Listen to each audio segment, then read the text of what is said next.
Hello everyone. इस particular video में मैं आपके साथ डिस्कस करूंगा प्रॉफिट एंड लॉस का क्वेश्चन, जैसा कि यूजुअली कैट या अदर एनबीए एंट्रेंस एग्जाम्स या बैंक एग्जाम्स में आते हैं। तो इस क्वेश्चन में आपको क्या गिवन है? I sell 16 sheep at a gain of 12.5%। मैं 16 शीप को बेचता हूं किस प्रॉफिट परसेंटेज में? 12.5% में। ठीक है, ये फर्स्ट स्टेटमेंट गिवन है।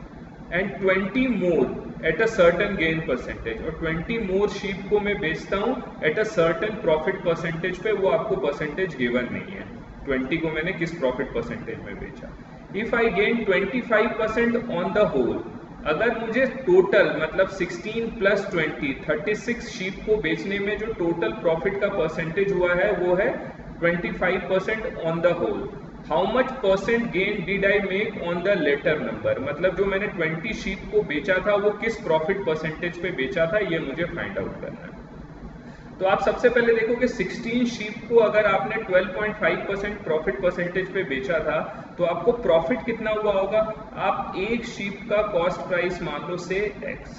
ठीक है, इस पर्टिकुलर क्वेश्चन को सॉल्व करने के लिए आप उसको 1 भी मान सकते हो, जैसा कि हम नॉर्मली प्रॉफिट एंड लॉस के केस में मानते हैं, या 100 भी मान सकते हो। उससे आंसर में कोई डिफरेंस नहीं आएगा। तो मैंने से एक शीप का कॉस्ट प्राइस जो उसकी परचेस प्राइस थी वो x मान लिया। तो 16 शीप का कॉस्ट प्राइस क्या हो जाएगा? 16 इंटू एक्स। और उसको बेचने पर गेन कितने का हुआ? 12.5%। जब भी प्रॉफिट या लॉस होता है हमेशा वो कॉस्ट प्राइस पे होता है, तो ये भी मैंने एक शीप का कॉस्ट प्राइस माना है। ठीक है, तो 16 शीप का कॉस्ट प्राइस हो जाएगा 16x, और उस पर प्रॉफिट कितना हो रहा है? 12.5%, तो इंटू 12.5/100। ये मेरा आ गया 16 शीप को बेचने पे जो मेरे प्रॉफिट आएगा।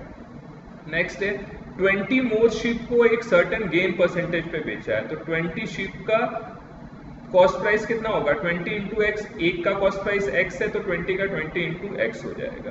ठीक है, अब उसका प्रॉफिट परसेंटेज आपको कितना है ये आपको गिवन नहीं है, इसको किस प्रॉफिट परसेंटेज में बेचा है इसका आपको प्रॉफिट के परसेंटेज की वैल्यू निकालनी है। ये मैंने गेन परसेंटेज से मैंने y मान लिया, y की वैल्यू निकालनी है, वो हमारा फाइनल आंसर होगा। तो 20x कॉस्ट प्राइस हो जाएगा, तो इस पे अगर y% का गेन हुआ है, y%, तो प्रॉफिट की वैल्यू कितनी हो जाएगी? 20 into x multiplied by y/100। तो ये 16 शीप को बेचने पे इतने का प्रॉफिट हुआ, 20 शीप को बेचने पे इतने का प्रॉफिट हुआ। उसके बाद गिवन है if I gain 25% on the whole, अगर मैं कंप्लीट पर कैलकुलेट करूं टोटल 36 शीप पे, तो 20 प्लस 16 टोटल 36 शीप हो जाएगी। उसका कॉस्ट प्राइस कितना हो जाएगा? This multiplied by x. इस पे मुझे कितने का प्रॉफिट हो रहा है ऑन अ होल? अगर मैं कंसिडर करता हूँ, दोनों को कंबाइंड कंसिडर करता हूँ, तो मुझे 25% का प्रॉफिट हो रहा है। This multiplied by 25/100। ये हमारा इक्वेशन फॉर्म हो गई है।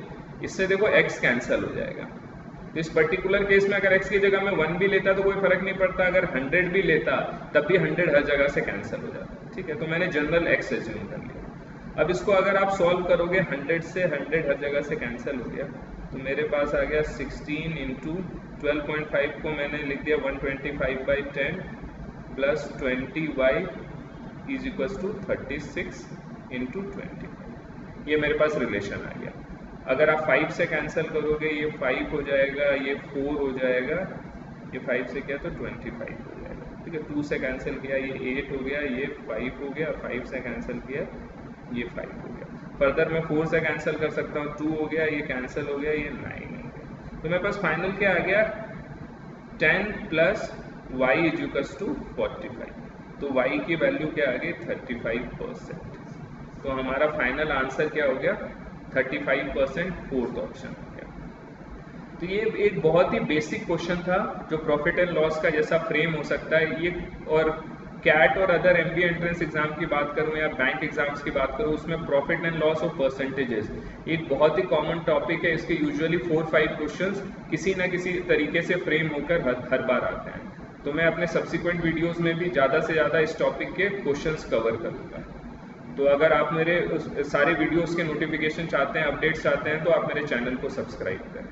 Thank you so much for watching.